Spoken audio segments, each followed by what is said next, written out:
সরকার হচ্ছে একটা অঙ্গ রাষ্ট্রের, আরো অঙ্গ হচ্ছে সংসদ, আরেকটা গুরুত্বপূর্ণ অঙ্গ হচ্ছে বিচার বিভাগ, এখন আরেকটা গুরুত্বপূর্ণ অঙ্গ হচ্ছে মিডিয়া, গণমাধ্যম।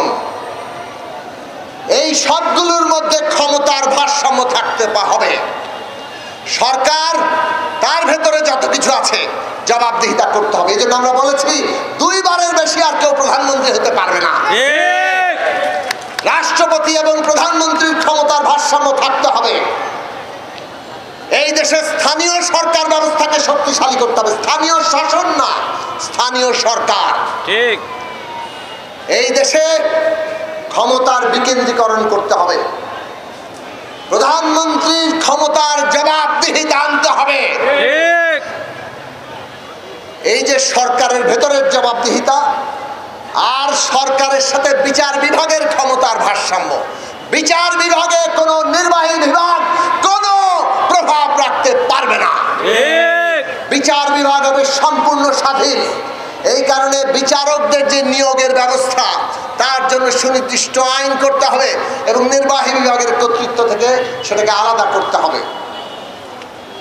আর নিম্ন আদালতকে সম্পূর্ণভাবে নির্বাহী বিভাগ থেকে আলাদা করতে হবে। এটা হবে বিচার বিভাগের অধীন, সুপ্রিম কোর্টের অধীন, আলাদা একটা সচিবালয়ের অধীন। কাজেই সরকারের কোনো নিয়ন্ত্রণ যাতে বিচার বিভাগে না থাকে। আর একটা হচ্ছে সংসদ। সংসদে সবই হাত তোলা এমপি, কারণ সংখ্যাগরিষ্ঠতা থাকলেই যে কোনো বিল পাস।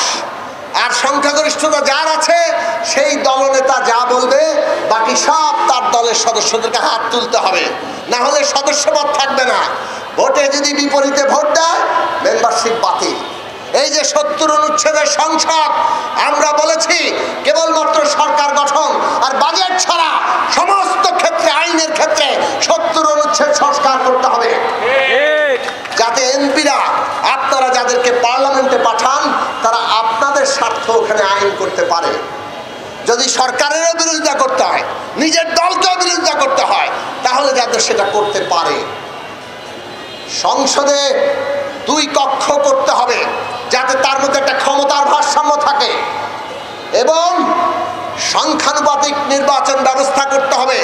1 ভোট পেয়ে গেল পুরো পাস, পুরো দেশ তার, এইভাবে চলবে না। যাতে সমস্ত জনগণের প্রতিনিধিত্ব পার্লামেন্টে থাকে তার জন্য সংখ্যানুপাতিক নির্বাচন ব্যবস্থায় যেতে হবে। এইভাবে সরকার, বিচার বিভাগ, সংসদ, তার ভেতরের জবাবদিহিতা আর এই 3টার মধ্যে ক্ষমতার ভারসাম্য, এইটা যদি আমরা প্রতিষ্ঠা করতে পারি তাহলে আপনার আমার নাগরিকের অধিকার নিশ্চিত থাকবে।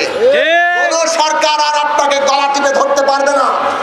আর গণমাধ্যমের গলা টিপে ধরা, এইটা শেখ হাসিনা যা দেখিয়ে গেছেন কিভাবে মোসাহেব গণমাধ্যম তৈরি করতে হয়। গণমাধ্যমের লোকজনকে পয়সা দিয়ে, সুবিধা দিয়ে একদল মোসাহেব তৈরি করে পুরো গণমাধ্যমকে তারা গলা টিপে রেখেছিল।